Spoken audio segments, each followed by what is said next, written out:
under Bowie. I've got a picture of him when he got arrested. It's a brilliant photo. His mugshot. Oh, really? Yeah, it's great. He's just stood there and obviously he looks fucking incredible. No one looks I mean, I did this and I did not look incredible, mate. And I put him in my toilet anyway. Brilliant. Hi, I'm Conor Byrne and this is That's What I Call Marketing, the podcast where you will hear from the leading lights in the marketing world and listen to their unique insights. And you just heard a clip of today's guest, the brilliant Nils Leonard. He needs no real introduction, but if you don't know who he is, he's one of the founders of Uncommon Studios along with Lucy Jameson and Natalie Crane. He spent over 20 years in advertising. He was the youngest chair of Grey in London, voted Adweek's Creativity Top 100. He's on the list of the Sunday Times most 500 most influential people in the UK. Uncommon work with some of the biggest brands in the UK, BA, ITV, B&Q, and they've been named Campaign's Creative Agency of the Year. The list of accolades goes on and on. Nils was in Dublin giving a talk at a joint IAPI Marketing Society event. And shout out to IAPI and Marketing Society for that, for coming together, raising the bar. Let's do more of that. He kindly joined me afterwards at Core Creative in Windmill Lane to chat. And what a location, because this episode is rock and roll from start to finish. We talk about how Nils started lamb and mint sandwiches, that first break, his time at Grey and how getting Grey at Grey made him realise there was more to this. We discuss curiosity, we kind of debate that a little bit. We talk about the work Uncommon has done, why it matters to matter, ambition is okay, hiring right, ferociousness, Uncommon now taking on America, and his base, his rocks, his family. If you listen to this episode and are not inspired, well, you decide what to do. Don't forget to subscribe to That's What I Call Marketing wherever you are listening or watching. And if we can help you grow your business through marketing, visit that'swhatIcallmarketing.com and see how we can help. Today's episode of That's What I Call Marketing is brought to you by the Indie List, Ireland's leader for freelance marketing, creative and digital talent.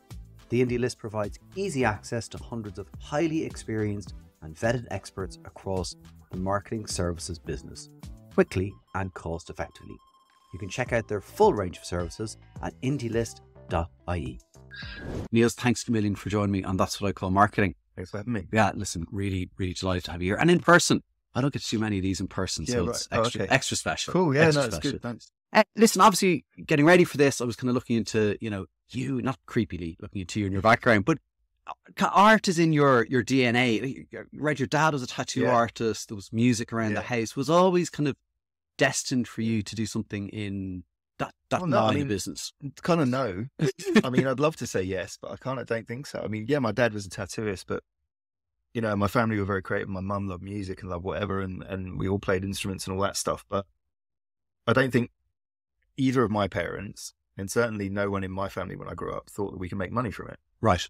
And my dad being a tattooist was one way of doing it because you didn't have to get some cash in hand and do whatever, but you also got up to all sorts. So, some of which wasn't strictly on the books and some of it wasn't even legal. So, but I think honestly, it was more that it was this incredible privilege and brilliant thing to be creative, and none of us worked out how to make dough out of it. Right. And so I thought to myself, well, that's the thing.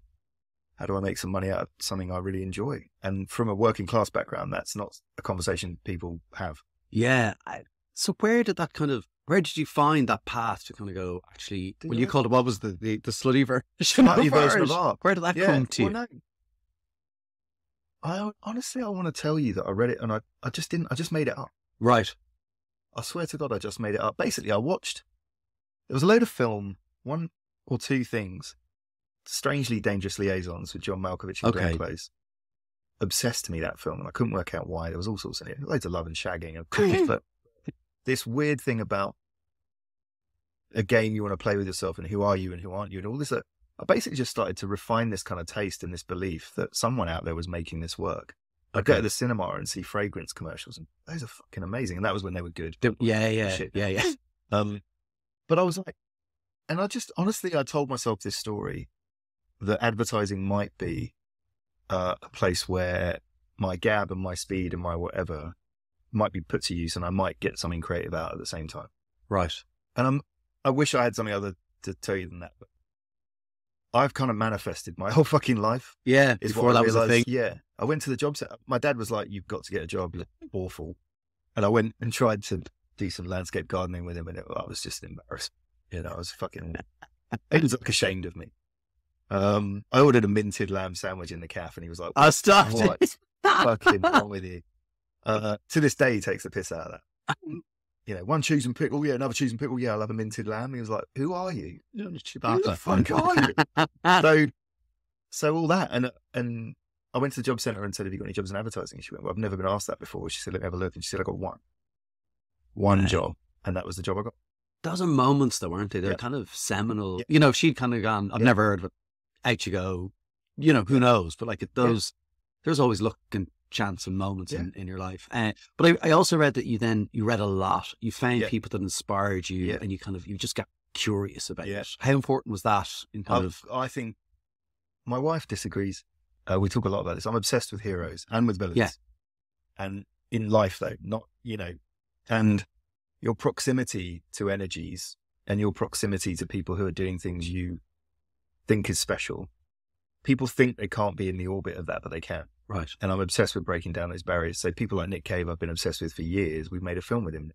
You know, Leonard Cohen was a hero of mine. I ended up working with him in Los Angeles, making, you know, and so I've got this addiction and draw and belief in being around people that inspire you and entering their orbit and having them enter your orbit and it both being mutually beneficial. And so I've always done that. And so early in my career, I got lucky with a couple of people who just loved what they did.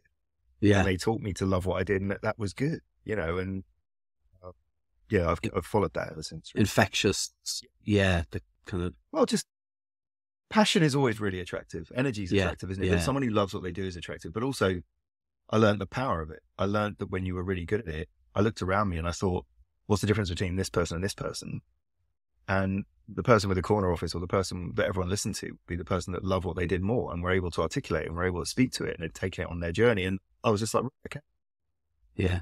And then you look at, and forgive me, I'm blurby on, but no. You look at the untouchable figures in culture, be them actors, be it directors, be it whoever. They're people who have the deepest understanding of their craft. Yeah. So Nolan, it's no fucking accident, dude. He works harder than you. Yeah. He's not the best director in the world because he is. He's got taste. He's got all that stuff. The guy, you see the mind maps of his films. He's trying to do things that haven't been done before. And as a result, when he succeeds, they're things that haven't been done before. Yeah. Inception changed everything in cinema. And so, I just tried to follow those people. Thomas Heatherwick's one of those guys, you know, having met him and now we're working with him, watching what he's done in his space, how he's reinvented himself from being arguably a product designer to being an experienced designer to being one of the world's most in-demand architects. Yeah. I'm like, okay, and everyone assumes it was always Thomas's way. It definitely was. Yeah. You know, so, you know, short story of that is, I think surrounding yourself with those people teaches you to believe. And yeah, and I don't disagree in any way. And I do think there has to be the interest and curiosity that you have in yourself to go and find that stuff and those people. And I don't know if that's lacking sometimes. I think it probably is, but honestly, you describe it as curiosity, and I find that word, and I shouldn't find that word weak, but I find that word weak. Like for me, it was, I needed to get the fuck out. Okay. Yeah. I wanted to learn. I wanted to change. My mum and dad were incredible and taught me love and all sorts of brilliant lessons. But I'll never forget my mum saying, I just don't think that's what we do, son. And I remember finding that intensely tragic. Right. You know, and thinking, well, no, that is something we can do and we should deserve that and we can have those things.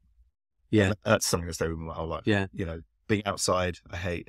If there's a shut door or a velvet rope or it's like I'm going Tinder. It's Tinder. Yeah. It's like, I can't deal with it.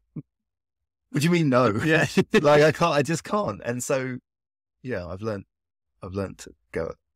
Is that why when you say you want to make work that matters? Is that why that is so important to you, that like you actually, it matters to make work that matters, you know? Well, if you're going up the ladder, I got into advertising and I realized that I could make creative work and get paid for it. That I could be creative and do what I like and actually make money. So I removed that compromise. Yeah. Previously been in my life. Then I was like, I can make work that does this thing called winning awards, and that's interesting and that's quite special and people see you.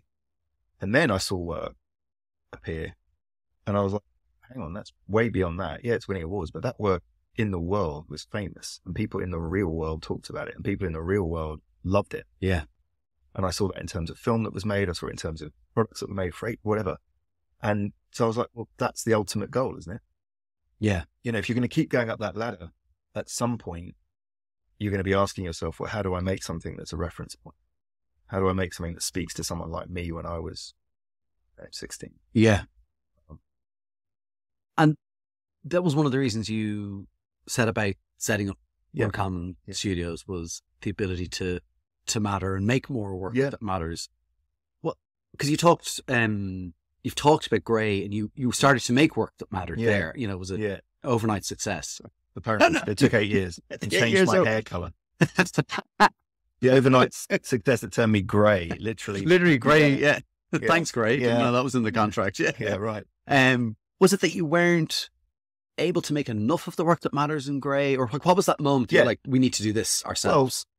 We made a couple of bits. We made the angina monologues for the British Heart Foundation, who, while they were at Grey, by the way, were a brilliant client. We had 3. You know, they single-handedly taught me that you can pitch your way out of failure. So Grey was not a great place. It had a roster of clients who didn't want ambitious, challenging work, didn't really want to disrupt. And we won the British Heart Foundation out of nowhere with a great pitch that behaved completely radically. And we said, nothing you do should be normal. We're not going to make a fucking advert in inverted commas. The very first thing we did was a simulated heart attack. Second thing we did was the angina monologues, which, you know, won a British Comedy Award. Right. In hindsight, that was before, and I mean this sincerely, that was before we even knew what branded entertainment was. Right. People weren't even using those words.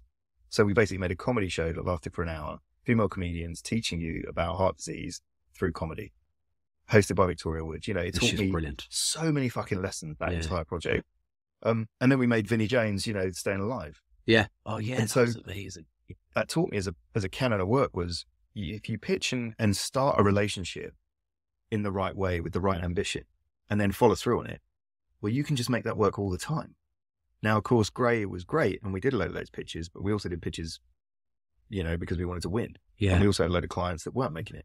So I woke up and I was like, right, we made Life Paint, we made that, we made a few other bits too. There was a load of good work, Sunday Times, all the above were great, but I was like, what if every client? Yeah. What if I didn't have a single fucking passenger client? Yeah. Could I run a studio like that? And how much fun would that be? And how much better would my life be? And our app be? Yeah.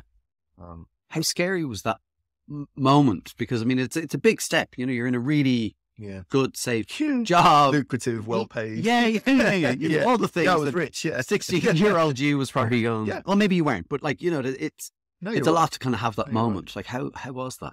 It was really good, but also I was afraid. I think for the first year I got cynical and it got easy, and I was paid a vast sum of money, and I was like, why am I not happy? And I realized I wasn't growing, and I was in a bubble, and I got afraid it would pop, and it would have, actually.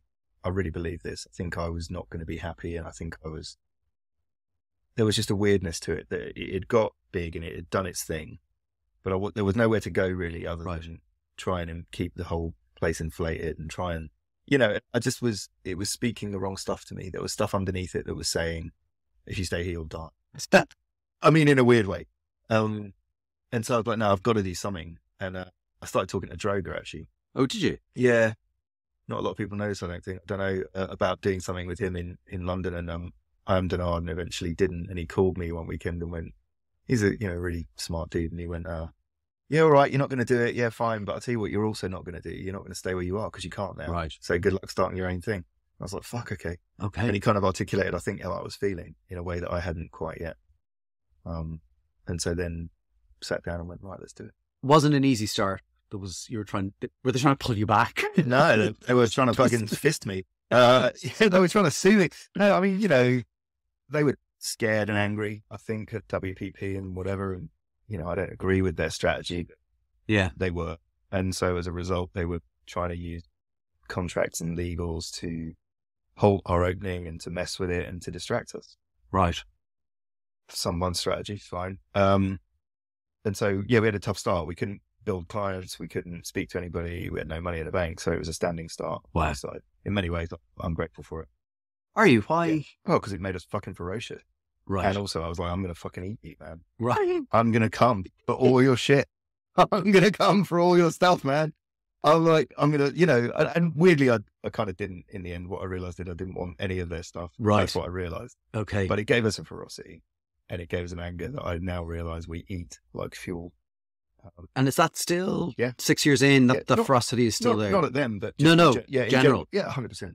Yeah, look at our work, man. You'll feel it when it drops. Yeah. You might not like it all, but it's all got the intent. And we have this phrase that Toby, actually, who's one of our strategic partners, Lucy's right hand, he said an interesting thing at Uncommon is we don't ever try to have the same year twice. So, and we don't. Right. Like, it's not enough we don't look at our award tally and go, well, let's get one more than that. We just go, how do we step everything up again? So the Britain Get Talking work's been running now 5 years. It's created over 100 million conversations. It's the UK's most recognised mental health charity. We should probably just be sitting back in our cardigans. Instead, we're not. We've kind of gone, actually, how do we even up it even more? So the recent one with homework, where we've got 75% of the schools in England taking it, I think that's unprecedented. Yeah. Now that's like a fucking dream. Man. Yeah. That's like influencing the curriculum. Yeah. We are still genuinely scratching the surface of what we think is possible in our space. How far could a creative company go? How much could we matter? How much could we impact on our circumstances?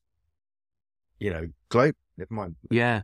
How do you, it's 170 people or around that. 190 in a comma. Like, how do you not, maybe instill is the wrong word, but how do you bring everyone on the journey? I guess hiring is part of it. You're hiring the right people, but that's it. As you get bigger, maintaining that culture and that willingness and want. Hiring is really important. You have to hire exceptionally well. This isn't a popular thing to say, but it is true. High performing places need to call it very fast on people that aren't. Yeah. And, when you hire people, actually, what I've discovered is you only really, particularly with creatives, they could have the best book or the worst book in the world. It's actually irrelevant. You know them in the job within about 4 weeks of hiring. There's no other way to tell. You can't ask them questions in an interview that really tell you. Yeah. So you start working with, and pretty fucking quick whether they're going to fly. Okay. And I think most people are scared to then make a change. Make the call. I think we're not. I mean, we're not, because I view it as protecting the people that are special. Yeah. And also probably doing that person a favor, because they're never going to 100% succeed or be happy or, all the things you probably were. Also, do you remember being in an agency where people say, they're part of the B team? Yeah. And we were like, right, so we have this no passengers. And we mean that sincerely, which is, it doesn't benefit anybody. Them least of all, they just feel shit about themselves and they feel like they're not up to scratch. Yeah. And they're like, sometimes it's not even about a level of quality. Sometimes it's just a fit or an intent or an energy. So we're pretty keen on that. We do the same with clients, and the other thing we do is try to make our culture concrete, but I don't like when people go, it's all about the culture. And it's like, what do you mean? And they're like, we sit around and we have like bean bags. We have questions, we have stories, right? And we have key ways of working. And I think that's a culture. I think a culture is like, well, what questions are you asking of this work? Yeah. In what format?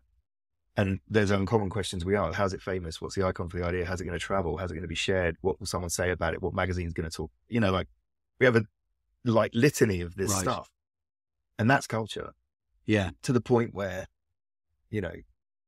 people start saying it without the script and they just have their own words for it and they find their own way into it, but they're angling at the same stuff. Yeah, they know. I asked Heatherwick how, it's a really interesting question you ask. It's such an expansive one. He's been going like 20 odd years.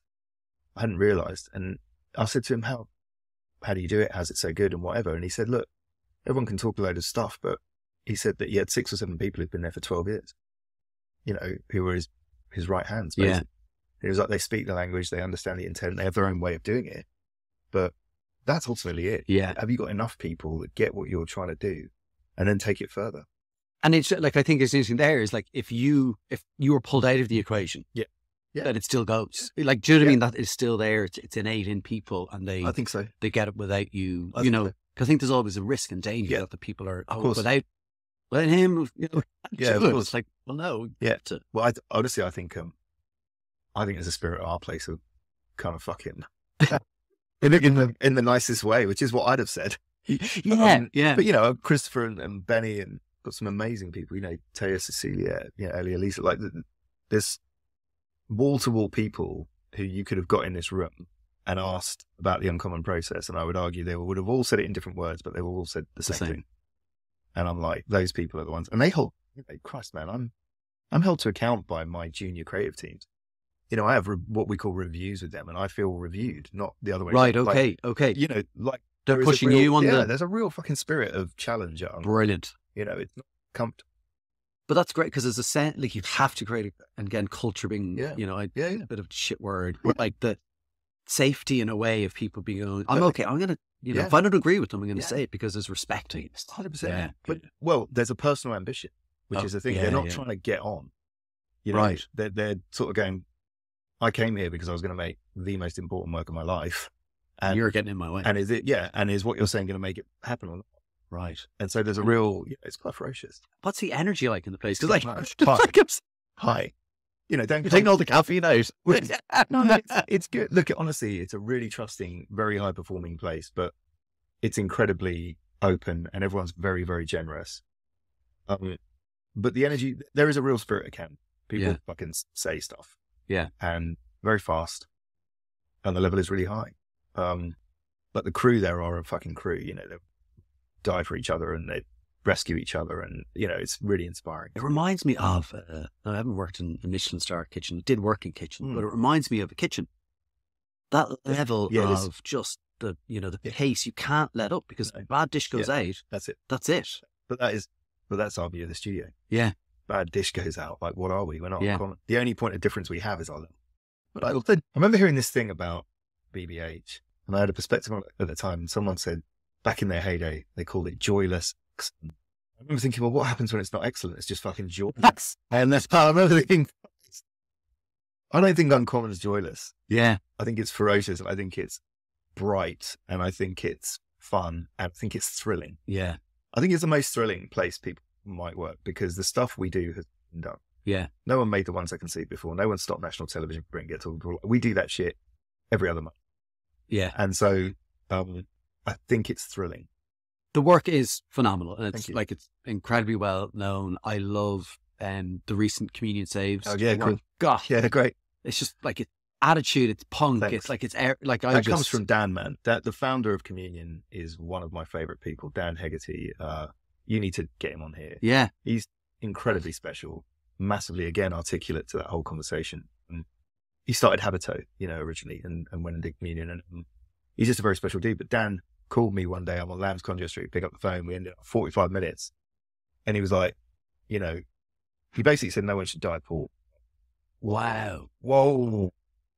I was like, he knew what he was doing. Yeah. That was nice. First fucking radio. I got Nils on the phone. Like, straight in my mouth. I was like, yeah, we'll do it for free, Dan. Yeah. Like, Lisa and Natalie were like, what? But he's exceptional. So, you know, but again, it's I then go to him and go, right, I've got this whole fucking script where we're swearing and absolutely everything you want to free. And he was like, yeah. In a heartbeat, he was like, it's fucking great. Let's go. That's brilliant. So, you know, he made a money box that looked like someone saying fuck off. I was just like, it's great. It's like, it's phenomenal. And it's like, what's interesting about that, I was talking to Brian from Core Creative here about it. And, you know, there's the word bravery gets thrown around, I think, too easily. Oh, he was brave. You were brave. Everyone was brave. But like, what does that actually mean? It's more about the difference that was going to make to his business, let's be fair. Your business and but also the world, like yeah. You call it brave, I suppose, but is it like the savings world is so fake. Like there's all these ads still where there's a lens flare and there's, you know, some kid on someone's shoulders. And they're like, whatever, save for that. No, you don't. You save to get the fuck out of your house, or because your landlord's an asshole. Yeah, because you hate your lover. Yeah, or because you don't want to be controlled. Like, these are the reasons you save. I can't believe no one had done it. You know, I was like, I think that's maybe how I felt when I saw it. It was like, how has nobody done this? Yeah, like that line. I mean, Christopher got to that line. I think, save enough to save yourself. I was just like, that is fucking gold. Brilliant. I was just like, you could have that on the wall of the company for 10 years. Yeah. So yeah, I'm glad you like that, man. I love it. I can't wait I just want them to get a bit more money so we can do more work. Yeah. Well, look, so, people, Communion Saves. Yeah, get on Communion Saves.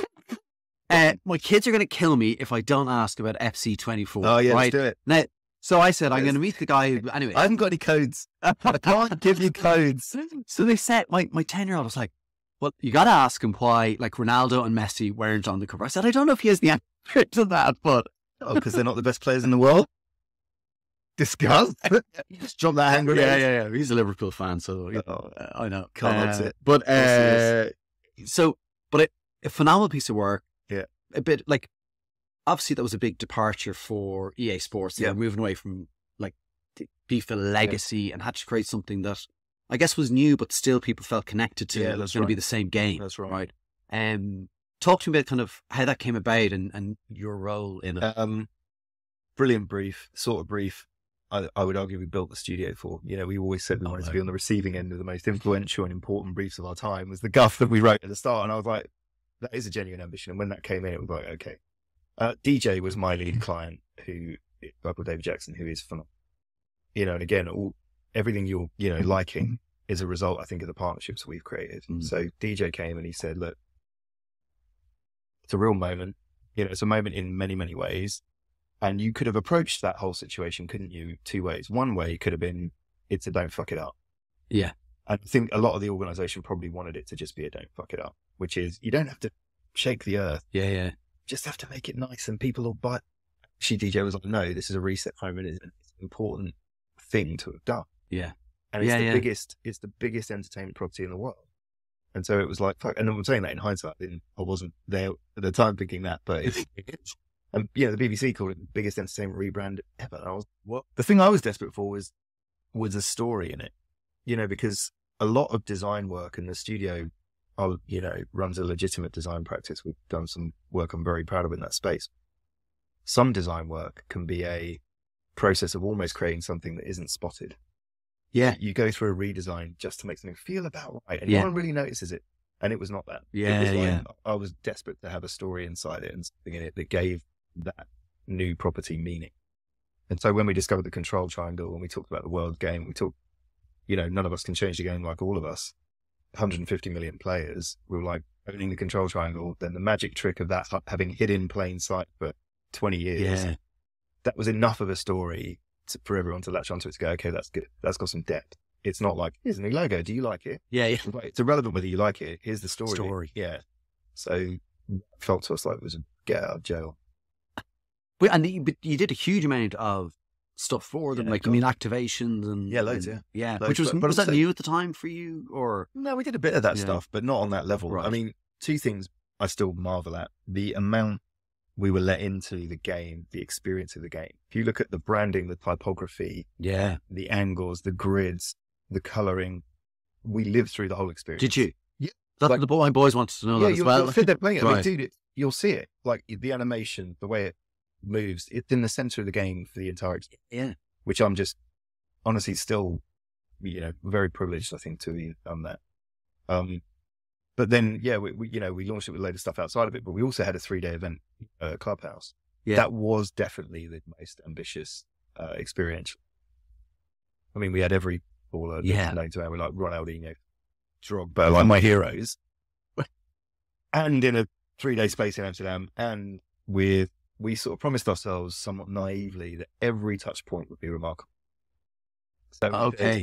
So we said, like idiots, how do you walk in and have to share something? So we made a version of the control triangle that sat above everybody that came in's head so they could share it. So they had the thing, made an AR version of it so you could share yourself with it. We were like, as you walk through, how do we recreate a real tunnel that smells like grass and flares? So we commissioned the fragrance. No, wow. we went through. We absolutely went through it. There's corner flag, like everything, the wristbands, the corner flags, the beer was yellow card, red card. Like it was. And so we took on far too much. I mean, the team were incredible, but were probably literally a espresso, just shooting base. But it was a hell of an endeavor. But that was, I think, again, a reference point. Yeah. Experience for the studio. So that level of depth, I think, taught us we could do any event under the sun now. And we've already had 2 or 3 other briefs. Have you? Yeah, it's really good. We love that. I mean, I don't like to call it experience. Let's call it physical or environmental design, which is much more where we want to play. Okay. So when someone says, we'd like to launch this thing, I'm like, well, okay, what physical manifestation of that are people going to share and talk about? Not how do we have quite a nice party with the public? Yeah. But that is not. Yeah. We don't want to be doing roof parties, but that's not it. The roof party. No, I know what you mean though. It's like but it's that next level thing. It's like, that's been done. But the privilege of making something physical. So what EA taught me was it's all a privilege. But the privilege of creating a physical thing that you can walk in and out of, and that you can hold your phone up to and share, and that you can lean on. That's incredible. Yeah. Yeah. And so how could you possibly waste it with another Deeply Average garden party for a gin? Yeah. You know, the world doesn't need more of those, dude. It doesn't. Another time. Yeah. Yeah. No, it's, yeah. Look, yeah, I don't disagree with you. You are listening to That's What I Call Marketing, a partnership with the Indie List, where you will find experienced and vetted marketing talent, people like me, and also people who design and people who write. You get the idea. Check out theindielist.ie. You are listening to That's What I Call Marketing. Do you need help growing your business through marketing? Well, check out our services at that'swhaticallmarketing.com. Get in touch today and see how we can help. I was going to ask you about out of home. Oh, yeah. You do like out of home. Love it. Yeah. Obviously. I have to ask you one question. Did you put the out of home outside mother's office? I was listening to an episode of a podcast. You're like, I didn't know they had one outside their office. Did you do it? Can't talk about it. Okay. Having told you previously, I'm fueled by these petty things. What do you fucking think? When I heard it, I was like, there's absolutely no way he's not. Brilliant. It's fun, isn't it? I mean, yeah. Yeah. Good stuff. I guess, what is it about out of home that you're... Dude, it's great. Yeah. It's great. It's the last way to be like, I think it's come full circle. I remember people would go into agencies trying to persuade you to write out of home adverts because people weren't booking enough. And I'm looking at it now like, if you want to define a brand as having scale or in a moment of change or having some conviction or important thing to say, you get them out. Oh, yeah. Last great magazine covers, you can't flood it with crap. And if you do flood it with crap, it's just dross. So don't. And you just go, it's 40 foot wide, dude. When was the last time you made something that was 40 foot wide? Yeah. That's like incredible. In an age of phone screen. Yeah. And is this, you think, like a signal of we've arrived, like or change, or like I say, conviction, or we mean it, or here's a thing you need to know, particularly if the brand isn't big. I like it when brands use it to ascend. But B&Q, it was so good. Like all our work for them, I think has this. They're a national, they're our national home improvement. Partner. I just think that them to appear around us like that scale is great. Bright orange. I did love it. Yeah. So I love the body language of it. We talk a lot about body language, but I like the confidence. Yeah. It is. But I also think, man, it's the last place to make what used to be album covers. I think if you get it right, they're either our best form are either convictions, and by that I mean statements. We will grow again. Business, leisure, mischief. Yeah. Hope is power, or they're just beautiful visuals that still have intelligence in a time when intelligence has slightly gone missing or been construed as complicated, which is very different. Yeah, I briefly had a stopover in Dubai and like literally 6 hours, but I was out and I saw the size of the out of home there. And what struck me, not the size, because I think everything was grand there, but they were beautiful. Yeah. This is beautiful. Like, wow, I kind of missed that because I think there's a real tendency for us to throw everything at out of home. There's some stuff. You're absolutely right. Like when you go to New York, there's some stuff that only works if it's 100 feet. Yeah. So you can have a black and white photo of someone in a pair of jeans and you'd be like, what? And then you put it 100 feet and you're like, ooh. Yeah. Because the scale of it and the restraint of it are powerful. It's not restrained or powerful on a phone screen. No. Someone in a pair of jeans, it's normal. Yeah. It's scrollable. Yeah, right. Yeah. But I think that scale, just is tantalizing. You talked a bit about the importance of like those client relationships and asking the question, like, why are you here? Which I love. Again, I love the simplicity of that question of forcing. Yeah. What is working for you with the client relationships? Because you've also kind of said that, client services was the start of the death of advertising in a way. So. How does it work though? Because how do you service the relationship? Client partnership. Right. So it's just a different name for it or two different things? No, it's different belief. Like, okay.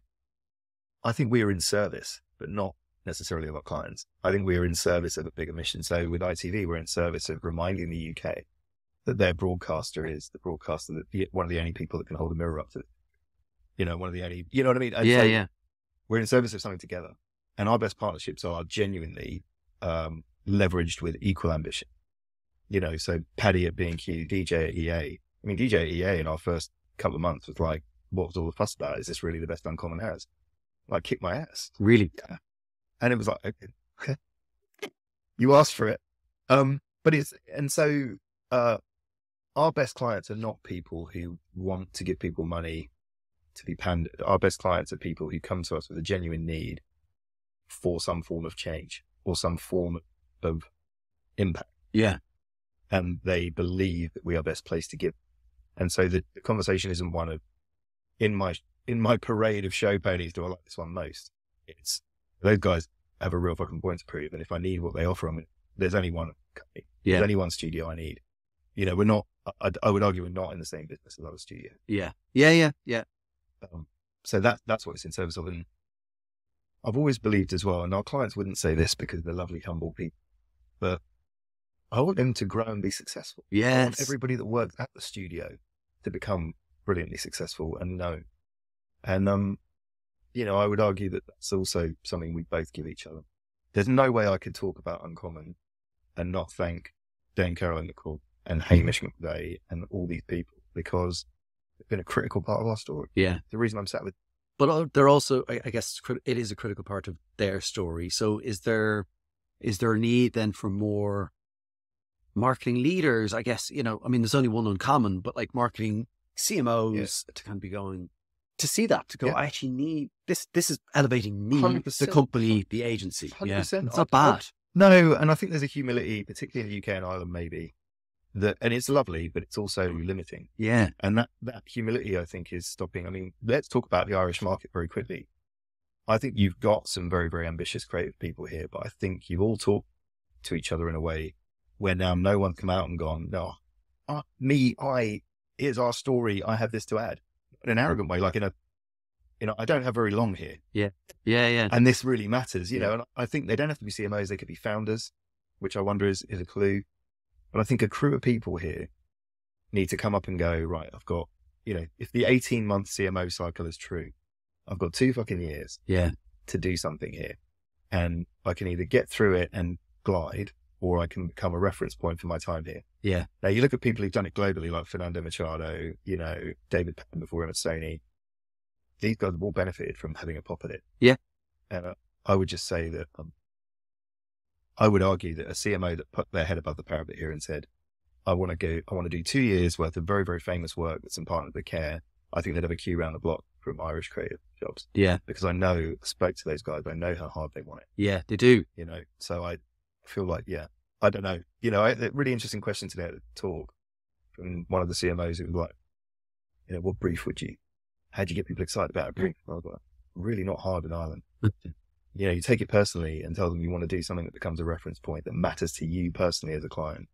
People chop their arm off to it. I think that's really important. Like the person, I think, we going to be afraid to, show that side and our own ambition. Some people talk about, things like, power and influence. And again, ambition is up there as one of those nasty words. But it can't be ambitious because then you have an ego. Yeah. It's not, you don't have to be an asshole. The companies you really know, understand and like about that are changing the world, whether you like it or not, they're all personal. Yeah. Tesla. What, you telling me that's not a personal thing from you? Whether you like or loathe that guy. Yeah. Tesla is a personal, statement of his view of the, of innovation. And, I think we have to grow up a little bit, worrying that the personal somehow means not professional. Yeah. It's not a choice. Yeah. How important is it that you have then a leader, like a CEO that also has that personal ambition? Because that can often be the fear. You either need the CEO to share it or you need the CEO to inherently trust the CMO. Yeah. Yeah. All our best relationships, are one or the other. And, our really good relationships are where both are in tune. So the CEO wants to make that impact, sees the benefit of it, understands it, doesn't necessarily understand the nuts and bolts of it, but understand enough that the energy and fame we're going to bring and pay the business back. Fame's an important word, actually. I love the word fame, because it's, again, it's also one of those words people are worried about using. I want to be famous. I want my work to be famous. I want my brand to be famous. But well, it was, I mean, we did a chemistry pitch once. And I remember one of the clients halfway through the meeting stopping me and saying, look, I just want to call someone. I was like, expecting some, challenge or some provocation. And he said, use the word fame a lot this meeting, and is that important to be famous? And I thought, wow, we're never going to work together. Right. We're never going to work together, dude. Why? Yeah. Why? What you want to, and I realized though, I found it depressing, in the most depressing way. He had no interest in being famous, quite the opposite. He was scared of it. And he wanted, I think, to make some work that kind of glided nicely through the world, didn't upset too many people. Yeah. And he would just, and I was like, right, okay, there are people like that. Yeah. We're probably not. Yeah. And I don't buy that fame needs to be somehow dangerous. I don't buy that fame means you're risking your superiors' reputations. I don't buy that fame means your company's on a knife edge. Yeah. It's transformative, and it can double revenue. It can do things that rational work cannot. Yeah. So it baffles me that is still a thing that people struggle with. I do think there's a fear, I do that, the board, the CEO, all that kind of stuff will. But it's all formed from the unknown. Most people haven't made something famous. Yeah. By the way, it's scary. And I think it's very easy to lock fame in the same cupboard as ambition, to lock it all in the same cupboard as dangerous. Most of our best relationships find it more dangerous to stay as they are than they do to try. Yeah. Yes. And in a world where I guess there's so much sameness, to stand out. Yeah, well, I agree, but what is more dangerous? I mean that sincerely. And also, fame is not famous for what? And we would never say to someone, just be famous for anything. That's ridiculous. That's moronic. Yeah. What do ITV want to be famous for? Well, understanding the UK and trying to help it in a time when it really fucking needs it. Yeah. Britain Get Talking, all of the above. Holding up a mirror to our culture the way that Netflix or Apple never could. Yeah. And so you go, well, those things you should be famous for those. You deserve to be a national broadcast. What was it that ITV said? They want people to talk about this thing that ITV did. Oh, so in our first meeting, holy shit, did you see that ITV thing? Yeah. Yeah. So there was a load of briefs. There was something that we all nodded at in that first meeting. They just wanted people to refer. People had made their mind up about ITV at that. But they were like, it's jazz hands telly, whatever.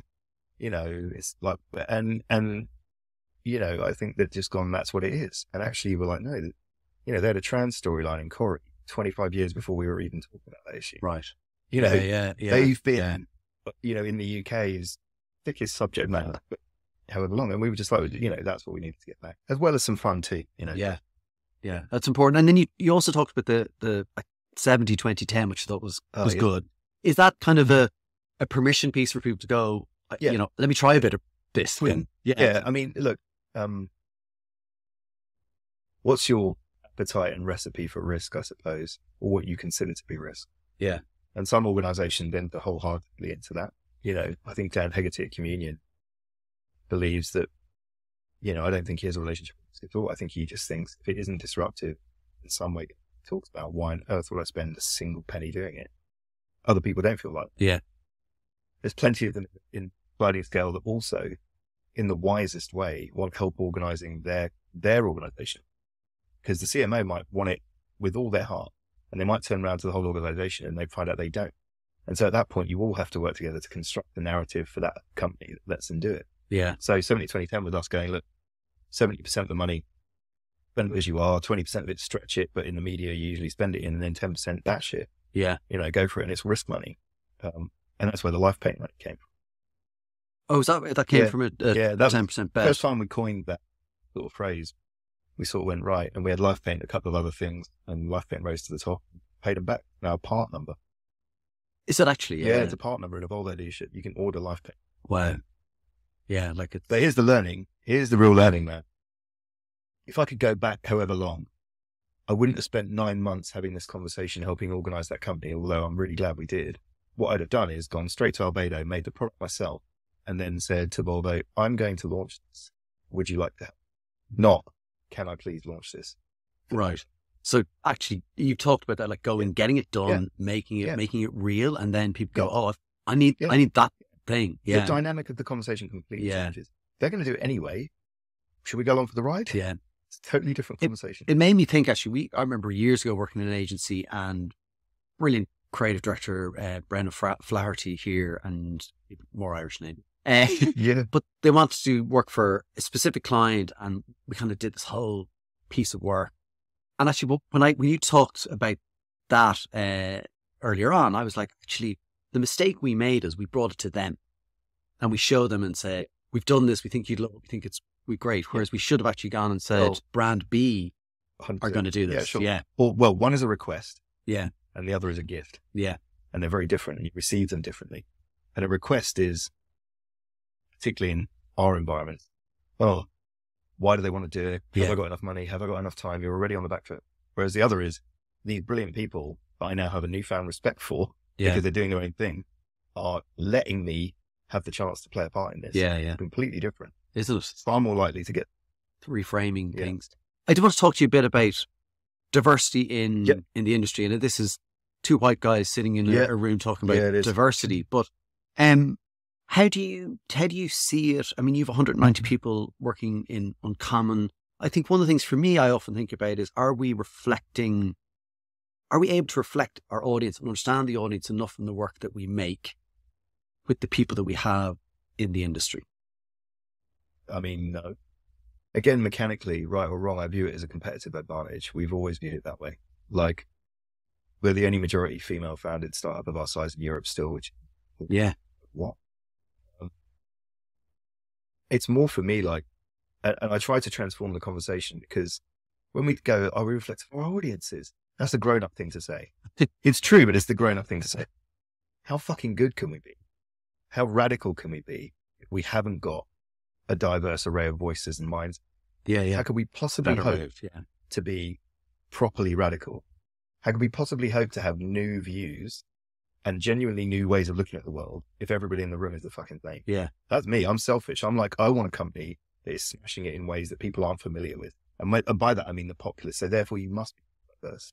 Yeah. So we try to be as aggressive and as clear and as open and as candid as we can be about moving the numbers in terms of race, in terms of gender, in terms of all of it. Yeah. Background a lot. How do you do that then and I don't know what the setup, but like, is the studio, like, do people come into the studio, work there every day? And are you limiting your pool by doing? No, I don't think so. We've got a wide array of people. They all work in different ways. We have a thing called the uncontract that we wrote yonks ago. So we need to rewrite. But the uncontract was written after getting sued for a contract. To basically say we can work from anywhere, we can work our own hours, we can work with our kids, we can work with This was before COVID? Yeah. Okay. Like literally on launch day we had it. And it was a reaction to being in a corporate culture that didn't. Okay. As it stands now, we don't tell people when to be in or not. Most people tend to come in throughout the middle of the week, but they also tend to come in around projects, and we haven't really got to do a number there. The studio, buzz of the studio is contagious. Right, yeah. And so it feels pretty good. I would be perfectly happy though to tell people to come into, I think it's a competitive advantage. I think having a crew in a room and, feeding that energy and everyone's shoulders dropping is the thing you can't bring on a Zoom. No. Yeah. And that is our advantage. It always has. So I would be perfectly comfortable if people didn't come in to say, because I think it makes us go faster. Yeah. With this, the shortcuts without a doubt. One of the Paul Durham, who's a marketer here, myself often debate it, and it's not I don't think either of us have. Well, he has a strong view, and it's not that I don't. I just push his buttons. Because he was in a role that was all here, and he's going into a role where his whole team's remote. I'm like, how are you going to do that? Because you want everyone in the room. Also, depends on the state. So weirdly, what I discovered over COVID was my lot, because they were so fucking efficient. The moment we all disappeared and worked remotely, the writing got better. So the quality of writing in the time got better because there were no distractions. That's interesting. So the conceptual side of it was incredible. It was like, this is flawless, because they weren't being distracted. They weren't getting pissed. They weren't. But when it came to craft and production and collaboration, that dropped, and it took painfully. So there's clear need states to me where you go, you have to be in. Yeah. Around key production moments, around, I think you should cast appropriately. I don't think it's one answer. Yes, I would agree with you there. It's, we will run out of time, but I want to touch on a few more things. Obviously the recent, you've called it investment from Havas into Uncommon Studios. Big news, largely applauded across the industry, which is kind of unusual sometimes when you see these things happen. Like normally when there's an acquisition or whatever we want to call it, people are like, oh, here we go. They're going to get, wiped out and, they're going to, get merged, like put that with some other agencies in the last couple of days. Yeah, right. But, I guess, why do you think it was so applauded? Like, why do people love it and say this is great for creativity? Look at that. I think because it rewarded creativity. I think there is no illusion. The answer's in the question. Well, right, dude, but there is no illusion. We are not a fully integrated client services model. We are really not, right? Like, we are out and out creative shop. Yeah. And I would argue we have best in, like, yes, do we have disciplines like strategy, brand planning, narrative, all the above? Yeah, but we sell creativity. That's what's for sale at Uncle. And I think if you can do well out of that and be seen to have done well out of that, that's what people like. And I hope that, I'll be really honest, I wanted the deal to be a reference. Yeah. Like everything we do. I wanted it to matter to people. I wanted them to see that you could scale a business in this way and it had worth. The Gilbert and George thing, take the world to believe in you and to pay heavily for the privilege. I wanted to remind this industry that you don't have to sell content in inverted commas to go and make some money. Right. So that's the first thing. And the second is that people have overlooked this or haven't really written about it. Most deals, we've got addicted to deals where some guy's downstairs adding some letters to your name and then you go and fix something shit. Yeah. And it's like, think about the logic of that. You grow this incredible new company with a new vision for 5 years, then someone gives you money and you point all of that at something old. Why on earth would you do? Yeah. Why? Yeah. And I was just like, okay, so let's not do that. Let's partner with some people, take a bit of risk out of our expansion and our new ventures and just keep going. How did you then, was that part of when people came to talk to you, you were like, probably why are you here? Question again. Yeah. And then how is this going to matter? Yeah, we were pretty ferocious. We were like, we don't want to do this. We don't want to do that. We don't want to do this. And it left a kind of category of not very many people were willing to do it. Well, because they were like, oh, right. And those guys at Havas and Vivendi and Yannick and Donna, and honestly, they were incredibly refreshing. They were like, yeah, we just really love what you're doing. We get the creative intent. We think it can scale. They'd seen evidence of that and they don't have another us. So they were like, well, why wouldn't we invest in it? And just, you go do you, here's investment to make it happen. They've got Canal Plus in their armory. They've got Gameloft. They've got, we do film, we do game. We want to grow and learn. So, walking around Canal Plus's office, they've got a picture of Paddington on it. Right. Fucking Polaroid of Paddington with the Queen. Right. Like, they're not mucking about. And so it's like, I just looked at all that and went, we've got stuff to learn here, and the scale of those guys, playing with a bit of that scale. So as we launch in the States, it's kind of thrilling to just have somebody behind us a little bit.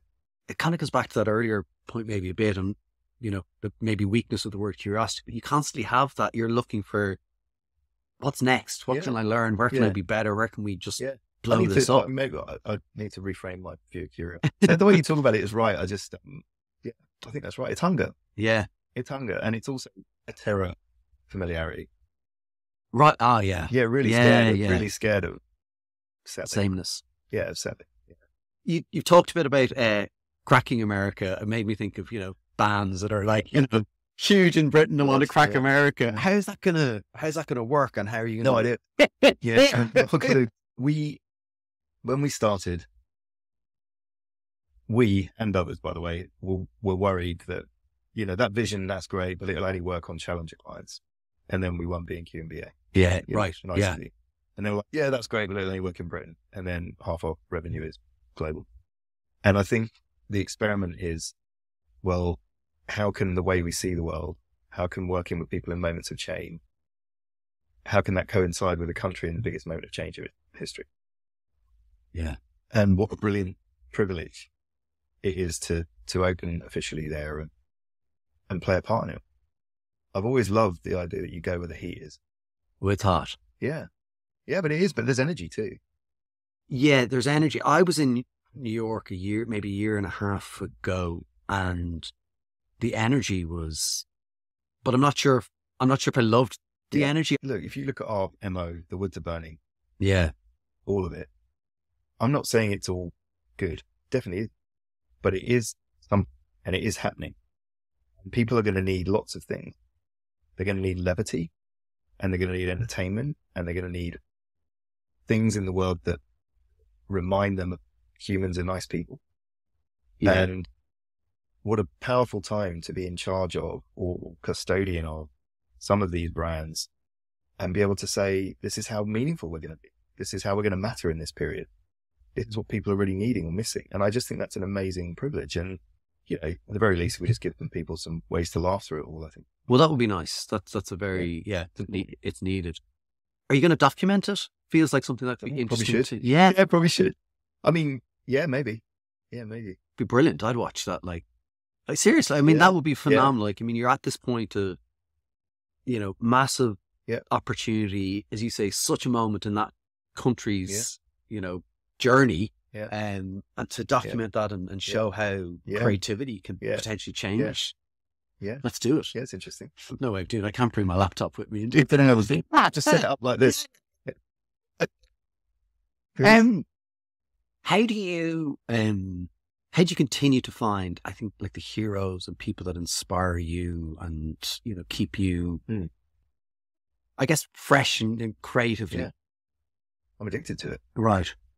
You know, that's my way of, you'll think about curiosity. Other people go, well, I go to the theatre, or I'm addicted to human impact. And I fall in love really quick. Like Max Porter wrote Grief is a Thing with Feathers, and I read it in a weekend. And I think it was, I don't know, just spoke. I'd never seen the human language, you know, English, whatever, has been around for God knows how long. But the pairings of the words, aphrodisiac disaster, unkillable trickster. Like, who the fuck writes like that? Just out the bat. Yeah. That guy is a hero of mine. I've seen him live now, saw his adaptation of it. We're lucky enough again. Currently, maybe we're working on a moving image version of events with those guys. But the point is, when I'm moved or see these people and their efforts and their endeavor, I don't just go, that's wonderful. I find a way for us to try to reduce the distance between them, because I know whatever happens is going to benefit us. Right. I used to have this phrase, was to have a hero and then kill them, because what I used to discover though is that most of my heroes are twat. I want to ask you about that. No, but lately they've not been. Okay. You know, Nick Cave is as phenomenal. Is he? Is he really? He's such a beautiful man. So irritating. When you're on set with Nick and Warren, the energy changes, and they bring. I'm not being funny, without even seeming to try. They bring a wise, calm, slow, measured, very beautiful mist. The best way to describe it. Wow. And you're not like there in awe. They just bring, and they're very open. They're very warm. They'll make a cup of tea and have a chat with you. But the fucking vibe is not. It's. Now you're talking about a film production, by the way, which go at 100 miles an hour, but everyone is really. And, you know, so the best people I think do that. They conjure that. I think Max is incredibly generous. If you watch that guy speak, I saw at South Bank Green, you know, and I've just learned that if you mirror that too, like the more of this stuff I do, the more I learn about us, and the more I can learn from. So I'm veering a bit, but go with me on this. Like, the act of putting together the presentation today forced me to think about things that I would never have codified. Which is who has the time. No, yeah. So I'm sat there on that fucking plane going, what fucking me? And so the self-reflection really forces you to recognize what's special or not about your learnings. Anyway, but I try to reduce the distance to those heroes, and there is no shortage of them. The more you meet new people in life. 100%. So I met Deepak Chopra's son, Gotham, who runs Religion of Sports the other day. Religion of Sports is like a amazing film production company, frankly. Far more with spirituality at its heart and meditation at its heart. Okay. I was like, those guys, just for what they're doing. No one's doing anything like them. They've made some of the most important sports documentaries ever. You know, and they're walking around the block teaching, you know, LeBron how to chill out. Wow. Fair enough. How do you chill out? Yeah, I don't know. I'm really obvious. I need my base. I need my stuff. I need my anchor. Okay. My family. You know, I like to cook, man. I like to. Do you? Yeah. Yeah, I love it. Yeah. I draw a lot from what I do. So I'm very lucky. You know, I recognize that really early. Like, I like writing and I like problems. They thrill me and make me feel alive. I go a bit mad if I don't have them. Like, I will, I struggle. Right. So, and I like growth and tasks. Yeah. You know, settling is my terror, really. And I think with 3 boys, you can't really. With 3 boys? I've got 3 lads, yeah. Jackson and Noah. What age are they? 18, 16, 12. Okay. Yeah. Mad. But great. I'm watching their journeys, you know. Yeah. Watching. Are any of them heading to... Maybe Noah. Noah's this one. He's phenomenal. I mean, he started 3 brands. What? Yeah, he's like skate brands.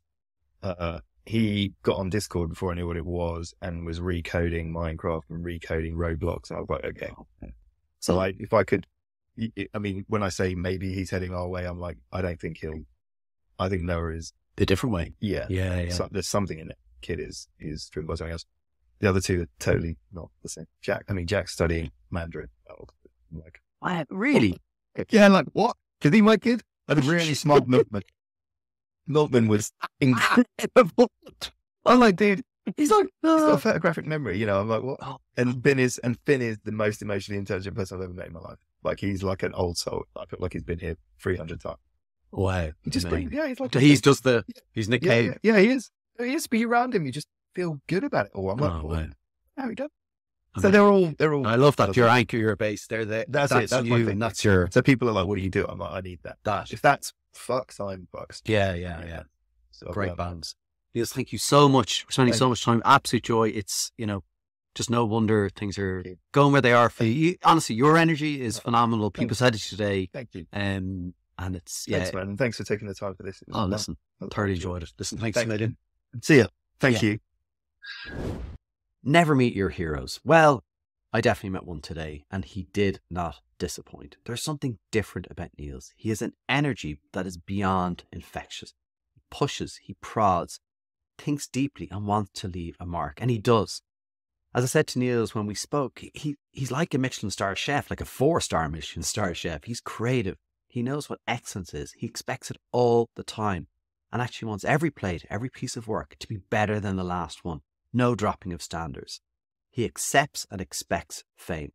I get the impression that in 10 years' time, if all of the 190 people that are in Common Studio now were out there doing their own things, making exceptional work, Niels would be a really happy person. What a phenomenal episode. So grateful for Niels, IAPI Marketing Society and Core Creative for helping put this one together. Thanks so much for listening and watching. Don't forget to subscribe so you can get a notification of when our next brilliant episode lands. And if we can help you with your growth through marketing, visit that'swhaticallmarketing.com and see how we can help. Thanks again to the Indie List for their support of this show. If you need experienced, excellent marketing talent, go to theindielist.ie. Don't go anywhere else. theindielist.ie.